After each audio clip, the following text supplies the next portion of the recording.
Take note.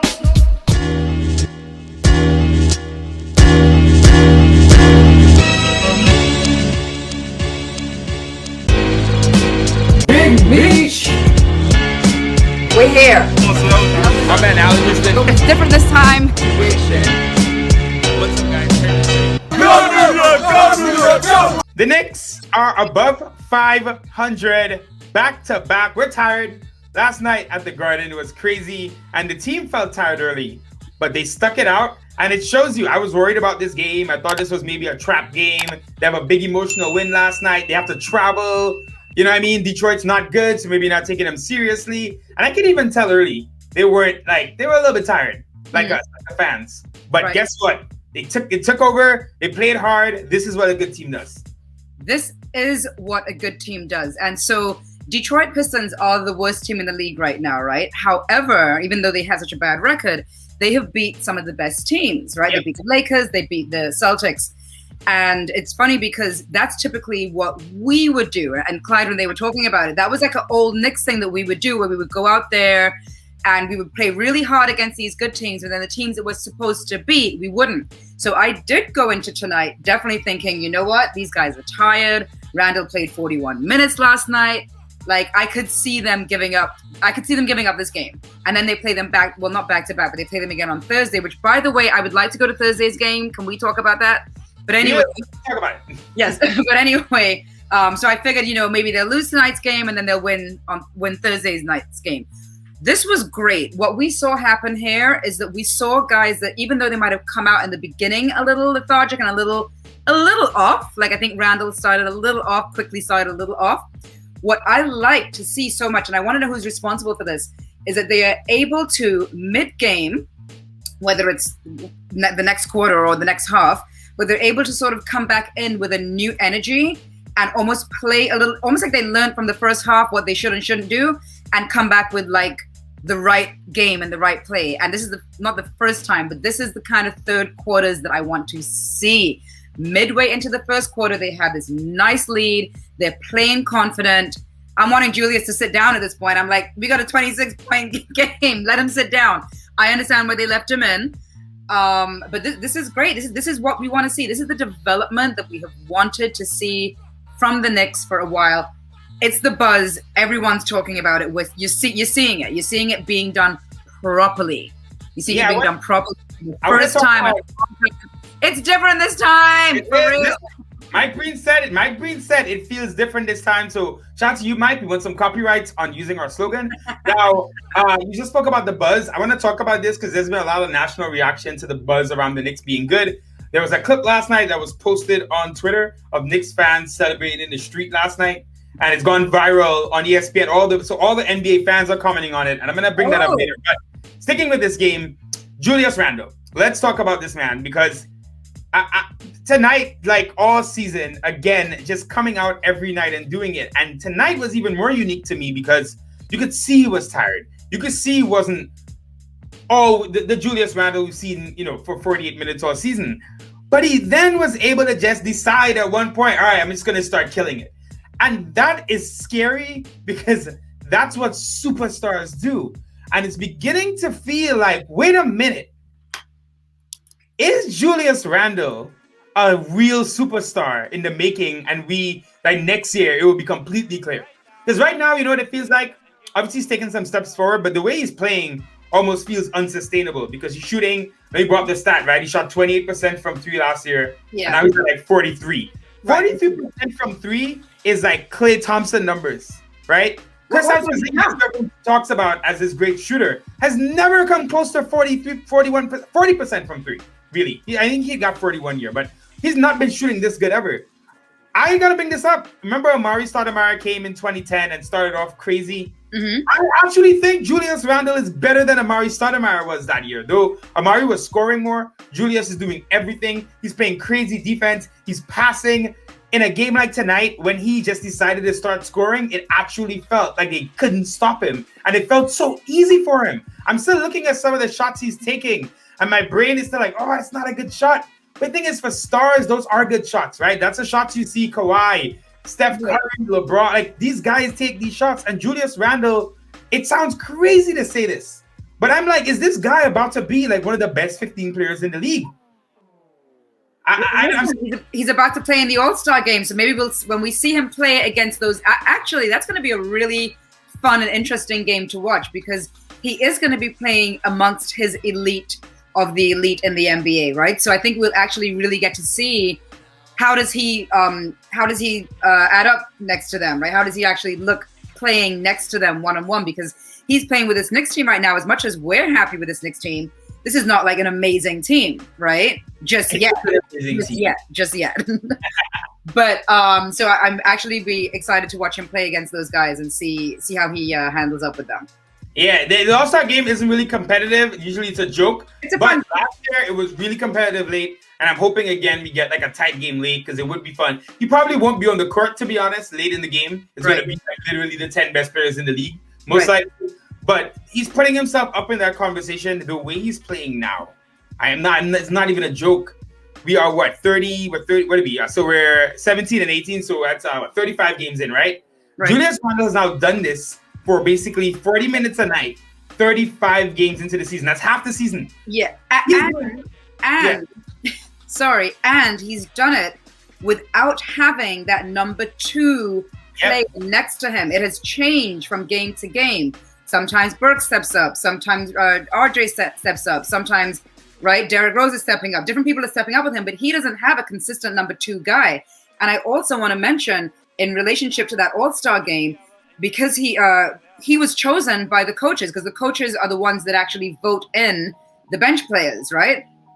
So that's huge too. This is not the fans that are voting him in. This means that this is coaches from around the league that are watching him and saying, and I think I might have mentioned this before, and when we spoke about him making the All-Star team, but the coaches are the ones that chose him. They know what they're looking at, right? More so than the fans. Yeah, and he's killing their teams because the Eastern coaches vote for the Eastern guys. So it's not just random coaches, the guys who played against him, who had to coach against him and saw him kill their team. So the way he's playing right now, I am just blown away. Last night, crazy defense on Sabonis. He took it personally. He said, shout out to Michael Jordan. And then he comes out here tonight on a back-to-back. You can see he's tired and he puts in work again. Half the season gone now, 35 games because it's a 72-game season. He's playing at an all-NBA level. That sounds crazy, but we're the 4th seed right now, above 500, don't forget. If we end up a top 4 seed, which I will admit is a stretch, right? Miami's been on a crazy run recently. I think we're going to come back up the standings. Toronto's, obviously they're not playing for a little bit with COVID stuff. They're going to be good again. So I don't know if we finish 4th seed. That's a lot to ask for. But if we finish 4th seed, he has to get MVP talk. Think of how crazy that is. Shout out to Julius Randle, man. We talk about you more every game coming up. Let's talk about RJ really quickly. RJ, Listen, so I know we've gone through these stretches where Randle doesn't have good games, right? But what I've realized is this is how RJ. I'm sorry, but RJ doesn't have great games. There's no stretch now where Randle's not having good games. You're 100% correct. So RJ, who is still only 20 years old, all right? So what we've watched happen with him is he'll have a few good games and then have a few bad games. And it's kind of going just through this up and down, up and down. That's fine. That's totally fine. For right now, that's fine. Let him build that consistency. Let him get to that point. And what's good about that too, for me, is that I don't mind watching other guys step up when they need to, because you don't want to depend only on one guy. Even though I know I'm saying Julius needs that number 2 guy, and hopefully it could actually be RJ. RJ should be the one who's stepping up to be that number 2 guy. So, still early in his career, still way early in his career. He's gaining the confidence. He's learning new things, and I'm hoping that he will stay with us and that he could be that number 2 guy. But give him a chance. He's going to still have another bad game. His next 2 games, he's going to have a game where he doesn't really do that much. But someone else has been able to step up, and once we get the win, then I'm okay with that. Well, listen, RJ's been developing like crazy this year. If you take away his first 5 games or something, he's shooting almost 40% from 3, which is crazy. His 3-point shot has gotten so much better. Yes. I thought he was struggling a little bit with tunnel vision. Not the last game, but we had a little stretch there, like one of those stretches we were talking about. Mm-hmm. But last couple of games, he's been passing better. He's so strong. He's finishing around the rim strong. He's finding ways to compensate, as we bring up all the time, for his lack of super athleticism. Yes. But his strength at his age is insane. You're seeing him against some guys who are like developed bodies in their late 20s, 30s, and they're bouncing off of him. Usually at his age, you look at other guys around the league who are 20, they're frail. RJ is a man's man, and he's getting to the bucket. He's making things happen. Yeah. So RJ is a big and strong person, and he uses his body like you said. He's not quick. He's not bouncy. He's not super athletic. That's fine. Let's use him where he does have his strong points. He's a big, strong man. Yes, he has a man's body already, it seems like. He seems like I can't even imagine him getting any bigger than he is right now. I mean, what shape is he going to be in? When he gets 25 and he fills out a little bit, it's going to be insane. So he is. And so use him where we can use him. And he's learning as well how to use his body too, right? So we take everyone and let them give us what they can give us. Exactly. Another guy talking about give us what they can give us. Shout out to Nerlens Noel. He is holding it down without Mitch. He's playing crazy big minutes. He's doing everything on the court. He's even catching the ball a little bit sometimes now. And he is, he's everywhere. We always have his hands. Yes, on offense, sometimes he's better fingers. But you're watching him on defense. And Macri, shout out to Jonathan Macri, had a great quote about this tonight. He said, for as bad as Noel's hands are on offense, they're as good on defense. And he's active. He is swiping at the ball. He's blocking it. A crazy block in today's game. I can't remember who it was. We did on the dunk. And he's playing. He's giving us so much off the bench. And you talk about that guy, next guy up thing. Mitch going down is a big deal. Taj is not here tonight. And Noel steps in, plays big minutes back to back. And look at this. 8 points, 2 assists, 11 rebounds, 3 steals, 3 blocks. That's a complete game. Yeah. Yeah, he was great tonight. He stepped up, and obviously we need him to step up because we don't have Taj.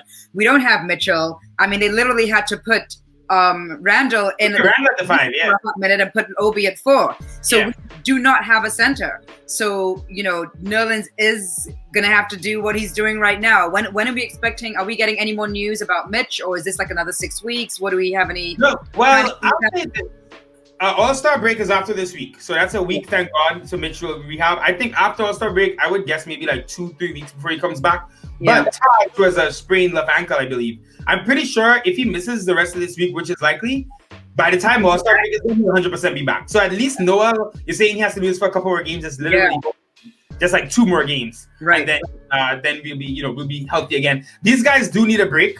We're getting through this, but I could tell they're playing heavy minutes. That All-Star break is going to be excellent for us. Let's get into our segments. And then, actually, I got 2 things to bring up before we get into our segments. Kind of a bigger Knicks thing. So, one, fans online, the NBA world, has been making fun of us all day long. They're like, look at them celebrating in the street just because they're 500, right? And they're a 4 seed. That's nothing. And my whole thought process has been, we're 500. I'm like, you guys can't tell the Knicks and fans, oh my God, they're the worst team in the league. You're so bad. And then when we overachieve, clearly, then it's like, oh, are you guys so excited? You know why we're excited? Because we love the city. We love the team. I love the fact that we're also excited about this. Other fans don't have this engagement. Listen, it's fine. Haters gonna hate. The thing is, last night's game was almost like a playoff game for us. They played against the Pacers, one of our old rivals from back in the day. It was a very important game for us to win. It was the first time we were going to get to 500. We were going to be the 4th seed. And even if we don't stay there, for us as Knicks fans, and you guys all know that it was great for us. That was how we felt. And no other team should be faulting us for how we want to feel. We want to be excited. The fact that ESPN was showing those clips, and the funny thing is we were right there. I think you even caught some of it when you were recording. Like, the fact that ESPN is talking about it clearly shows that, yes, the Knicks fans are diehard, and we are so happy, and it takes little victories for us to be happy. Give us something to smile about. We're here. Thank you. You know what I've been saying too. He said that's so true. I'm like, give us something to smile about. People are saying, oh, all this to lose in the first round of the playoffs, and I'm like, playoffs? That's great. That's great. This season, listen, there's a bad version of this season, which would have been only vets playing, right? Like old guys and like no real progress. But right now, listen, RJ's playing a ton. Randle is only 26. He's playing a ton. Mitch is playing a ton. IQ is playing a ton. And even recently, Obi's playing now. And even recently, Frank is kind of back in the rotation. Like, the young guys are playing, learning, and developing. This is a great season, even if they lose in the first round, We're in a win-win situation. Okay, if we make the playoffs, we are ecstatic to even make the playoffs. If we get blown out in the first round, who cares? We got the experience of taking this whole team, these young guys, to the playoffs. Also, if we don't make the playoffs and we end up not doing so well towards the end of the season, then we get a decent draft pick, and we have money. So, are you kidding? This is all around. This has been the development we've wanted to see from the Knicks. It's smart development. No one's rushing and chasing stars. You know how I feel about that. As much as, yes, back then we wanted KD and Kyrie to come here, I always wanted us to really develop and build from within, and that's what we're doing right now. So I'm fine with whatever happens right now. We're seeing improvement clearly, and we're happy. We're happy. Let me kick off my segment first, then we'll go to you because I got a shorter one. So what they talking about on the Detroit Pistons subreddit, talking about the game tonight. Right. Let's give you a couple of quotes real quick. First off, imagine Julius Randle missing a jump shot. Yes, that's what it's come to. Other fan bases are like, this guy absolutely cannot miss. And it's who he is. It's who he is at this point. And another comment here. Let me just pull it up. I had it up. I lost it there. Look at the Knicks. Look at the Knicks. Damn, the Knicks are good. This is exactly what I hope we can be as a franchise. Look at that. Wow. That's nice. What? It's crazy. It's crazy. What you know you got some fan comments? Yeah, from the last video we put up. And this, I just wanted to say this because this is kind of something that we had spoken about before a little bit too. And this guy made this observation. Payton is a good player, but Rose, Quickly, and Frank are great together. I kind of abbreviated some of what he said because it was a little longer. They can stop the best guard on any team. They need to trade Payton to a contending team. Now, the thing is, what I think has happened at this point is that when Payton was playing earlier, and Payton has had some good games. Payton has had some 20-plus point games, right? But to me, it's almost like, well, they were showcasing him to show, well, look, this is what Payton can do. Right. Payton could be an asset on another team that's maybe making a legit playoff run, right? For us, to be honest, when the other guys are playing, even though Frank is not making those points, Frank is good with other things that are off ball, that are not necessarily stats that we look at. But when he plays, the offensive the numbers are higher, our points are higher. So even though, even though Payton is making those points, we're not necessarily winning those games when he's making those points, right? So I kind of have to agree with Shea Butter, that's his name, that Payton, and you guys have to understand, when we talk about these players, there is never, ever anything personal. This is all about us wanting the Knicks to win, wanting the Knicks to be a good team. And if Payton's going to be better off somewhere else and we don't need him on the team, then, let's wish him luck somewhere else. I'll say this. I don't discredit Payton this season. We're 3-0 now in the games he hasn't played. Not the best opponents, I'll admit that. But the team seems to flow well. Derrick Rose in that starting unit, to me, is helping so much with he's not even a great shooter, but because he's such a better shooter than Payton, it's helping spacing, right? So the offense looks better with the starting unit. Right. And even with the bench, right? Like Frank didn't have a great game today. He did a couple of things, some nice little defensive sequences, but he couldn't hit a bucket. Right. But even with Frank and IQ in the backcourt, we saw the big play Frank made last night. I think you're getting more out of IQ because I think with him feeling in charge of the second unit offense, he's even more aggressive, which is good. Right. Frank is finding a role. He's helping off ball. He's helping guys. You see, Tibbs, trust him. Tibbs has been playing Frank with some of the starters as a defensive guy, finding use for him. I don't know, man. It just feels like the team just fits without Alfred. And if you look at the team right now, you would say Alfred and Austin Rivers are two guys. If they could put those guys together and trade and get one thing back, that would be really good. The contracts aren't too much. Austin's on like 3.3 million. Payton like 5. So basically 8 million out. Either get something back that could help you, maybe another center because we could need it clearly, or even a pick, whatever we can do. We'll see, but I think it's time to move on. I think you want to run with these guys, so we'll see. What else you got? I just wanted to give a shout out to Riley. We met Riley yesterday at the Garden. We took a picture with him, and he said he follows the show, and he gave us a little comment. So I just wanted to say, what's up, Riley? And we got another win tonight. And that's Riley. It was his first game back at the Garden, just like ours, and we got the dub last night, so that's dope. I want you to answer this question because Charles Lassiter wants to know, because Frank has that nickname, right? Frankie Smokes. And so he wants to know, does Frank really smoke? I hope not. I doubt it. Charles, I hope he does. Hold up. He is French. And like, Do some French people Where just does like? the nickname come from? I think that's what Charles wants to know. Where does this nickname Frankie Smokes actually come from? Well, isn't it? Wait, am I confusing? Is it not some like outdated? Is it some Frank Sinatra reference I'm missing? Oh, so we don't know. See, I thought you knew. No. I thought it was something to do with like a smoking jacket, him being like French and being like, you know, the beret and the like smoking. Charles, you know what? I apologize. We are not able to properly answer this question, but I do not. Oh, Are you looking it up? You looking it up? I'm looking it up. I'm seeing this. It could make sense. I don't know. Nilakina is like nicotine. It's close to the word nicotine. So there you go, Frankie Smokes. That's the show, guys. He's a really healthy guy. I don't think that he's smoking at all. I hope not. Let us know why you think that is the case. But a great win tonight. These wins mean so much to me because you can see the loss coming, right? A tired game, the travel last night. Like these are the games you would lose every other season. But if you want proof we're a good team, this is the kind of stuff. March 2nd, Tuesday, the Spurs, who are pretty decent this season. Mm-hmm. Another big test for us. I'm glad we get some time off. And we're back at the Garden for this one, I believe, right? I believe we're back at the Garden for the Spurs game, and then the game against Detroit. Yeah, so I'm very interested because we kind of blew them out tonight, right? Well, no, this is a blowout game. So can we do this again Thursday? Oh yeah. Right. Last before the All-Star break too, I think players will play hard knowing they have a break coming. Honestly, if we finish this week and get 2 more wins this week, right? What are we 19 and I can't keep up with our record anymore. Is it 18 and 17 now, right? Right. If 18 win the next 2 games and get into the half season at 20 and 17. Oh my God. That's it, guys. This is great week. Have a good Sunday, guys. Thanks for watching. Peace. And if you enjoyed the content, give the video a like. Take care.